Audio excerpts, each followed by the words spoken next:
Shalom semua jemaat Tuhan, apa kabarnya hari ini? Pastinya dahsyat dan luar biasa. Oleh sebab itu, kita akan mulai setiap ibadah kita pada saat ini. Saya undang semua jemaat Tuhan untuk berdoa. Sejenak kita mau bersatu dalam doa. Terima kasih Tuhan Yesus, terima kasih Bapa buat kesempatan dan waktu pada saat ini yang luar biasa bagi kami semua Tuhan. Kami serahkan Tuhan hidup kami dalam tangan-Mu. Kembali kami Tuhan beribadah dalam hadirat-Mu. Mari Tuhan urapi setiap kami. Engkau memberkati setiap pribadi lepas pribadi kami di tempat ini Tuhan. Sebab Engkaulah Raja yang kami kagumi. Engkaulah Raja yang megah yang boleh kami tinggikan, yang kami sanjung di tempat maha tinggi. Tuhan terima kasih Bapa. Engkau memberkati ibadah kami pada saat ini Tuhan. Kami serahkan semuanya dalam tangan-Mu. Di dalam nama Yesus Kristus kami berdoa dan bersyukur. Sama-sama kita mengatakan amin. Kita menaikkan pujian kita kepada Raja.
nama Tuhan Yesus, saatnya kita akan mendengarkan kebenaran firman Tuhan. Kita mau satukan setiap hati pikiran kita. Kita mau mendengarkan sabda kebenaran firman Tuhan yang akan disampaikan oleh hamba-Nya. Terlebih dahulu kita menaikkan pujian kita. Pujian dan syukurku ku bawa padamu. Ku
firman-Mu, urapi setiap kami, berkati setiap kami, sehingga melalui pembelajaran firman-Mu pagi hari ini hidup kami diubahkan. Terima kasih Bapa, kami bersuka cita menyambut pembelajaran firman-Mu di dalam nama Tuhan Yesus. Haleluya. Amin. Haleluya, puji nama Tuhan. Bapak Ibu Saudara, pagi hari ini saya diberi kesempatan untuk bertanya kepada firman Tuhan. Firman Tuhan pada pagi hari ini yang terambil dari Yohanes 4 ayat 1 sampai 18. Yang ada Alkitabnya, boleh dibuka Yohanes 4 ayat 1 sampai 18. Demikian firman Tuhan, percakapan dengan perempuan Samaria. Ketika Tuhan Yesus mengetahui bahwa orang-orang Farisi telah mendengar bahwa ia memperoleh dan membaptis murid lebih banyak daripada Yohanes, meskipun Yesus sendiri tidak membaptis melainkan murid-muridnya, ia pun meninggalkan Yudea dan kembali lagi ke Galilea. Ia harus melintasi daerah Samaria. Maka sampailah ia ke sebuah kota di Samaria yang bernama Sikhar, dekat tanah yang diberikan Yakub dahulu kepada anaknya Yusuf. Di situ terdapat sumur Yakub. Yesus sangat letih oleh perjalanan, karena itu ia duduk di pinggir sumur itu. Hari kira-kira pukul 12, maka datanglah seorang perempuan Samaria hendak menimba air. Kata Yesus kepadanya, "Berilah aku minum, sebab murid-muridnya telah pergi ke kota untuk membeli makan." Maka kata perempuan Samaria itu kepadanya, "Masakan engkau seorang Yahudi meminta minum kepadaku seorang Samaria? Sebab orang Yahudi tidak bergaul dengan orang Samaria." Jawab Yesus kepadanya, "Jikalau engkau tahu tentang karunia Allah dan siapakah dia yang berkata kepadamu, 'Berilah aku minum,' niscaya engkau telah meminta kepadanya dan ia telah memberikan kepadamu air hidup." Kata perempuan itu kepadanya, "Tuhan, engkau tidak punya timba dan sumur ini amat dalam. Dari manakah engkau memperoleh air hidup itu? Adakah engkau lebih besar daripada bapa kami Yakub yang memberikan sumur ini kepada kami dan yang telah minum sendiri dari dalamnya, ia serta anak-anaknya dan ternaknya?" Jawab Yesus kepadanya, "Barang siapa minum air ini, ia akan haus lagi. Tapi barang siapa minum air yang diberikan kepadanya, ia tidak akan haus untuk selama-lamanya. Sebab sebaliknya air yang akan diberikan kepadanya akan menjadi mata air di dalam dirinya, yang terus-menerus memancar sampai kepada hidup yang kekal." Kata perempuan itu kepadanya, "Tuhan, berikanlah aku air itu supaya aku tidak haus dan tidak usah datang lagi ke sumur untuk menimba air." Kata Yesus kepadanya, "Pergilah, panggillah suamimu dan datanglah ke sini." Kata perempuan itu, "Aku tidak mempunyai suami." Kata Yesus kepadanya, "Tepat katamu bahwa engkau tidak mempunyai suami. Sebab engkau sudah mempunyai 5 suami dan yang ada sekarang padamu bukanlah suamimu." Nah, ini Bapak Ibu Saudara, di mana Yesus sedang berhenti dari perjalanannya dan bertemu dengan seorang perempuan Samaria di suatu sumur, di mana sumur itu yang diberikan oleh Yakub kepada Yusuf. Nah, tema pada pagi hari ini yang akan saya sampaikan yaitu perjumpaan dengan Tuhan. Kita tahu bahwa perjumpaan dengan Tuhan akan mengalami perubahan. Seseorang yang berjumpa dengan Tuhan, hidupnya akan berubah. Seperti perempuan Samaria ini, ketika dia bertemu dengan Tuhan, hidupnya diubahkan Tuhan. Demikian juga setiap kita Bapak Ibu Saudara, ketika kita bertemu dengan Tuhan, ketika kita menyembah Tuhan, kita bertemu, kita memberikan waktu kita kepada Tuhan, hidup kita akan diubahkan oleh Tuhan. Nah Bapak Ibu Saudara, bagaimana kita boleh bertemu dengan Tuhan? Itu hanya dapat kita lakukan ketika kita memberikan hati kita sepenuhnya dengan sungguh-sungguh kepada Tuhan dan waktu kita. Dimanapun kita berada, mari kita berjumpa dengan Tuhan, menyembah Tuhan. Tidak masalah ketika kita di perjalanan, ketika kita di toilet, ketika kita sedang berjalan sendirian, tidak masalah itu bagi Tuhan. Tapi ketika kita mempunyai hati yang haus dan rindu meninggikan nama Tuhan, kita berjalan, kita meninggikan nama Tuhan, kita bernyanyi, mengangkat puji-pujian kepada Tuhan, dan pagi-pagi kita bangun, kita saat teduh kepada Tuhan. Perjumpaan dengan Tuhan itu sangat indah Bapak Ibu Saudara. Ketika seseorang yang sudah mengalami perjumpaan dengan Tuhan itu tidak akan main-main kepada Tuhan. Dia akan memberikan hidupnya dengan sungguh-sungguh kepada Tuhan, dengan sungguh-sungguh kepada sesamanya.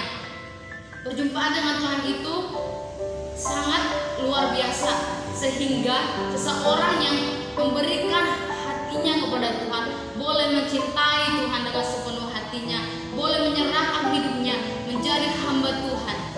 Itu semua karena perjumpaan dengan Tuhan. Tidak masalah, saya tidak mengatakan bahwa kita semuanya harus menjadi hamba Tuhan, tidak.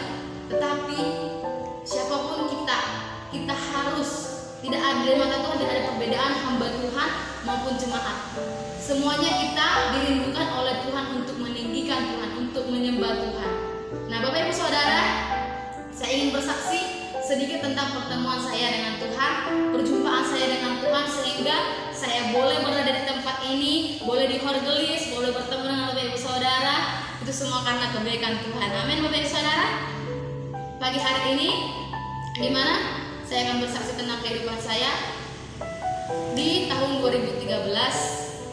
Boleh dikatakan dalam kehidupan saya itu terlahir dari keluarga sederhana yang memiliki 8 bersaudara dan saya anak ke-7.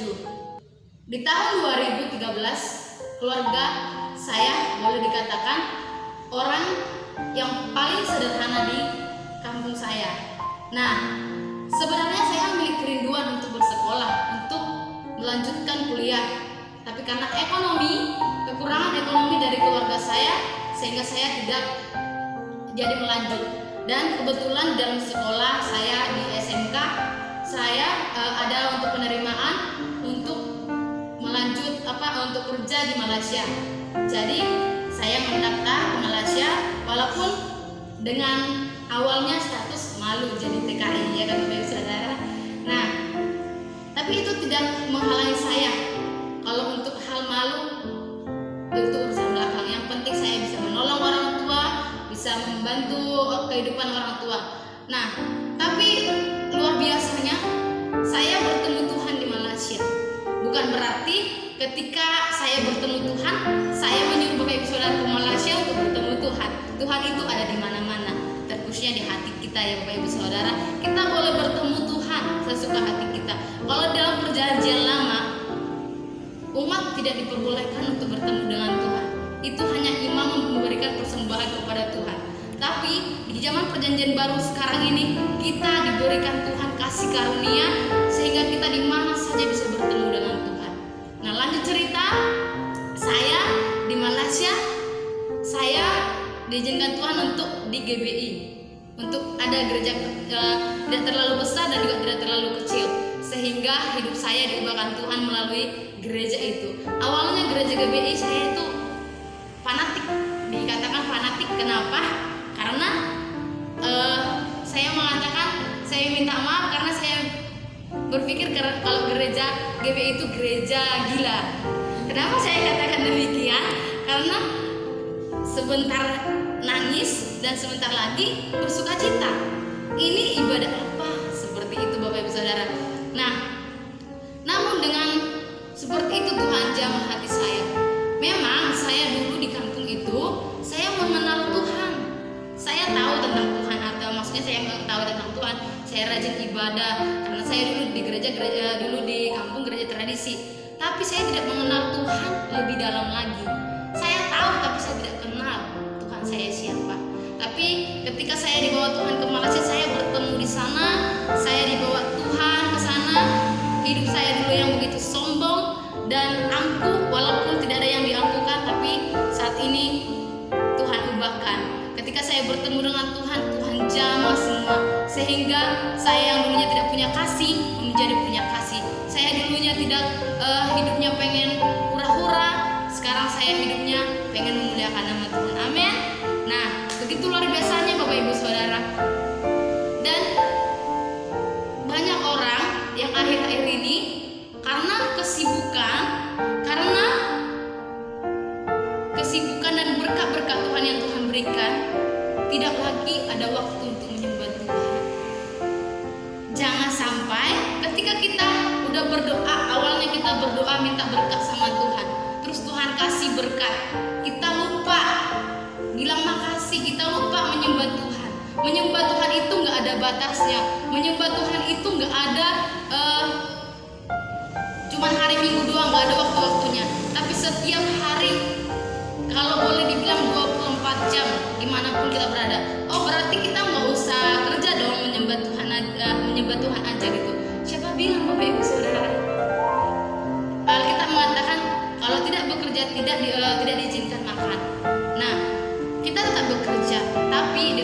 pekerjaan kita, biarlah kita memuliakan Tuhan. Amin Bapak Ibu Saudara. Nah, di mana dalam perikop ini pertemuan perempuan ini dengan Yesus sangat luar biasa. Amin. Nah, hidup perempuan ini diubahkan oleh Tuhan. Yang tadi dia memiliki 5 dan 1 yang saat ini dia bersama dengan laki-laki, itu bukan suami dia. Wah, kalau kita lihat-lihat Bapak Ibu Saudara, ini perempuan yang boleh dibilang kurang bagus bahasanya gitu. Ya walaupun mungkin orang-orang yang pastinya kita aja lihat perempuan yang seperti itu kadang nggak mau lagi berteman gitu. Tapi Yesus datang bertemu dengan dia. Yesus mau supaya dia itu memiliki kehidupan yang baru. Nah, ketika kita bertemu dengan Tuhan, kita berjumpa dengan Tuhan, ada sesuatu yang baru yang Tuhan berikan. Ada suatu perubahan yang baru dalam hidup kita. Kenapa? Saat orang punya masalah, ngadunya sama Tuhan. Banyak orang yang seperti itu kan Bapak Ibu Saudara. Tapi itu sesungguhnya bukan dibilang nggak boleh, tapi kurang benar, kurang tepat. Seharusnya kita ciptaan Tuhan, Tuhan itu pemilik hidup kita, kita harus senantiasa berjumpa dengan Dia. Nah, sebuah ilustrasi, misalnya kalau kita sesuatu barang yang hilang, barang yang contohnya cincin emas. Nah, cincin emas kita itu hilang, entah di mana. Itu kan barang berharga, Bapak Ibu Saudara. Nah, kalau cincin emas itu hilang, terus kita nggak ketemu, pasti nggak mungkin kan kita udahlah lupain aja. Pasti kita cari sampai dapat, bahkan yang punya orang-orang di rumah atau karyawan tolong cari sampai dapat. Itu kenapa? Karena itu berharga. Dan sesungguhnya kalau Bapak Ibu Saudara mengerti, lebih menyadari bahwa perjumpaan hadirat Tuhan itu lebih berharga dari segalanya. Bayangkan sampai perjumpaan dengan Tuhan itu bisa mengubah sesuatu dalam hidup kita. Ketika kita punya masalah, ketika kita merasa terpuruk, kita datang kepada Tuhan. Masalah kita memang gak selesai Bapak Ibu Saudara, tapi hati kita diberikan kekuatan, hati kita diubahkan oleh Tuhan. Nah, pada pagi hari ini Bapak Ibu Saudara, kita mau lihat apa sih manfaat, apa sih gunanya aku bertemu dengan Tuhan. Walaupun sesungguhnya kita itu kadang boleh dibilang gak tahu malu ya. I'm sorry Bapak Ibu Saudara, saya boleh dikatakan kalau bukan cuman GBH Oblis 2 ya, terkadang orang-orang gitu. Nah, yang gak menyembah Tuhan itu boleh dikatakan gak tahu malu. Karena apa yang dimiliki saat ini, apapun yang kita miliki saat ini, itu adalah pemberian Tuhan. Bahkan nafas kehidupan kita aja milik Tuhan. Yang kita nikmati saat ini milik Tuhan. Kita gak menyembah Dia yang telah memberikannya. Terus kalau kita kehilangan sesuatu, orang-orang yang berharga dalam hidup kita dipanggil sama Tuhan, kita sedih. Tapi sesungguhnya yang paling sedih ketika kita kehilangan hadirat Tuhan dalam hidup kita. Mari Bapak Ibu Saudara, kita belajar, kita setiap hari berjumpa dengan Tuhan, baik melalui waktu kita, baik melalui hati kita. Dimanapun kita berada, kita harus berjumpa dengan Tuhan, connect dengan Tuhan. Enggak masalah kalau kita lagi nyuci, ibu-ibu, terus orang bapak-bapak yang lagi mungkin usaha di toko dan ibu-ibu lagi menyuci, enggak masalah kita menyembah Tuhan. Tuhan rindu kita selalu connect dengan Tuhan, apapun yang kita lakukan. Amin Bapak Ibu Saudara. Dan pagi hari ini kita akan belajar dari perempuan Samaria ini, yaitu apa sih yang diterima dia, apa sih manfaat dia bertemu dengan Tuhan, apa guna kita bertemu dengan Tuhan gitu, apa yang kita dapatkan dari Tuhan sehingga tadi dikatakan adanya perubahan dalam hidup kita ini. Yang pertama yaitu kehidupan.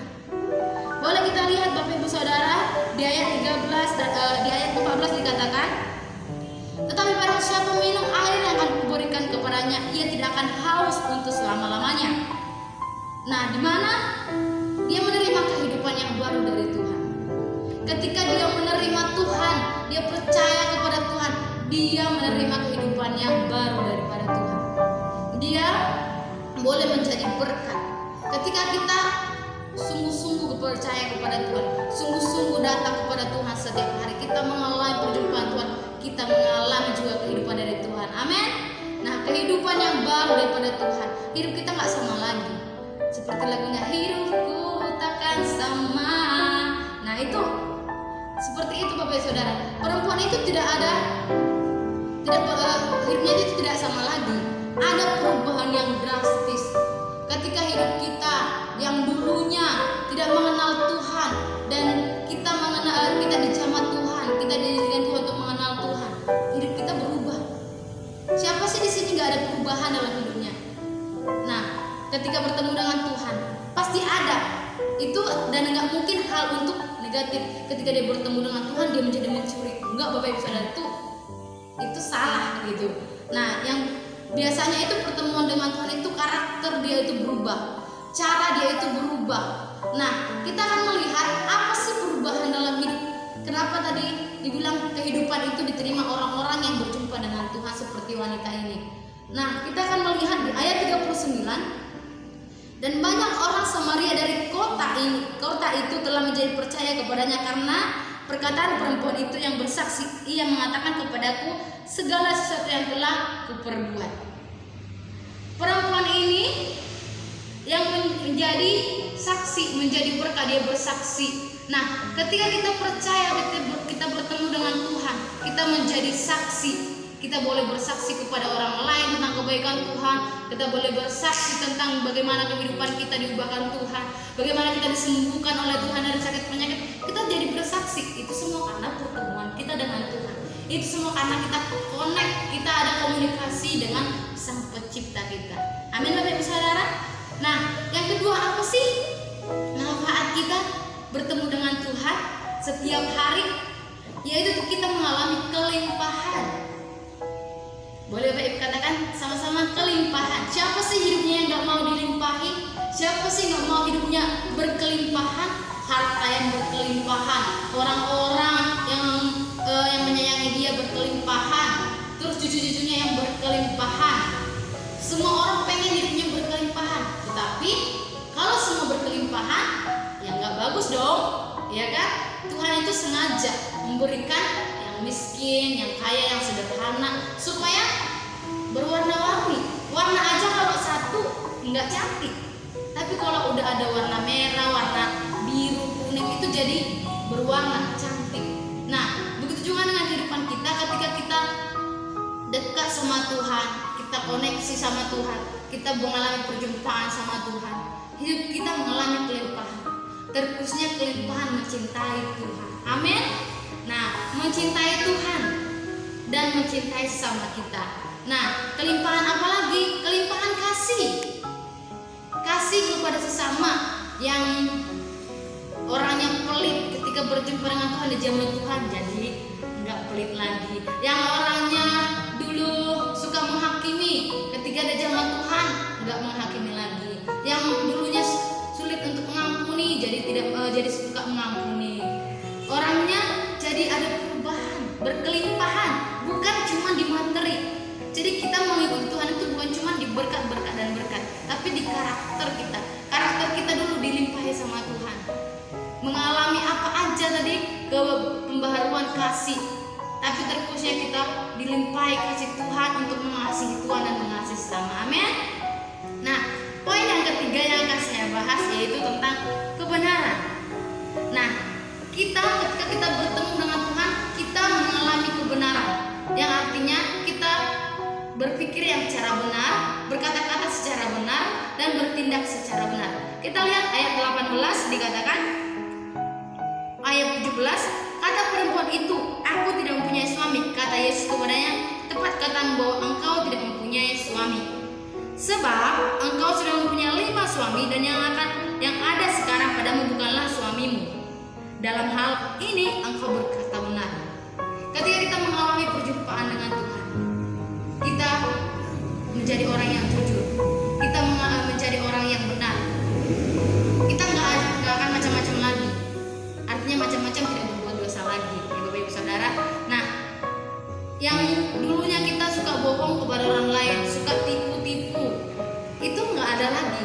Asal kita udah berjumpa dengan Tuhan, hidup jujur, bukan cuma Bapak Ibu Saudara, tapi saya juga ingin belajar melalui kebenaran firman Tuhan ini.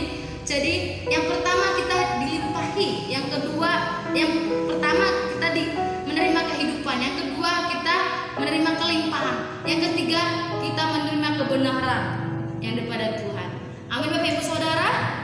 Nah, saya rindu Bapak Ibu Saudara yang ada di rumah masing-masing, ayo mari sama-sama kita berjumpa dengan Tuhan setiap hari. Sebelum kita melakukan aktivitas, sesudah kita melakukan aktivitas kita, bahkan di mana aja.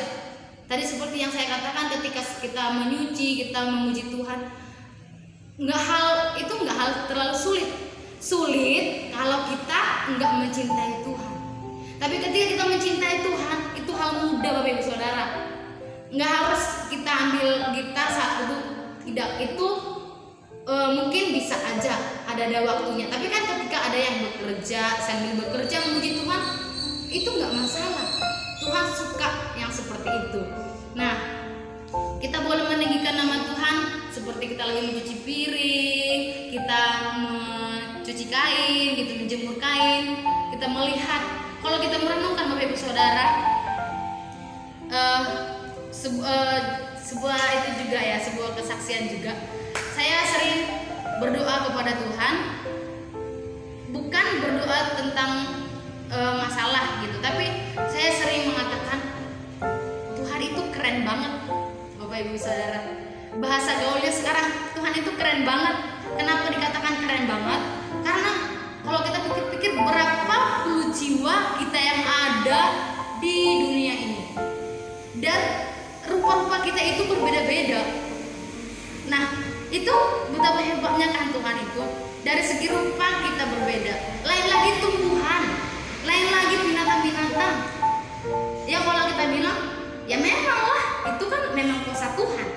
Tapi kalau kita menyadari, kita masih diberikan waktu, kita masih diberikan nafas, bahkan setiap hari kita masih diberikan matahari, hujan pada waktunya. Betapa kerennya Tuhan itu Bapak Ibu Saudara. Mari, ayo Bapak Ibu Saudara, kita menyembah Tuhan, kita berjumpa dengan Tuhan, kita berjumpa dengan Sang Pemilik kehidupan kita, maka hidup kita akan diubahkan. Amin. Demikian firman Tuhan Bapak Ibu Saudara. Semoga boleh memberkati Bapak Ibu Saudara. Kita bersatu dalam doa. Bapak yang baik, kami ucap syukur Tuhan, pada pagi hari ini kami sudah mendengarkan Tuhan firman-Mu. Meskipun singkat Tuhan, biarlah itu Bapa yang luar biasa boleh menjadi rema dalam hidup kami. Kami boleh lebih sungguh-sungguh lagi menyembah Tuhan. Kami mau berjumpa dengan Tuhan dimanapun kami berada. Bapa yang baik, berkat setiap kami Tuhan. Bela hidup kami Bapa yang luar biasa mencintai Engkau lebih lagi. Bahkan hidup kami dilimpahi, hidup kami diberikan kehidupan, hidup kami Tuhan berkata benar. Terima kasih Bapa yang luar biasa, terima kasih Tuhan. Terpujilah nama-Mu. Di dalam nama Tuhan Yesus kami berdoa dan mengucap syukur. Haleluya.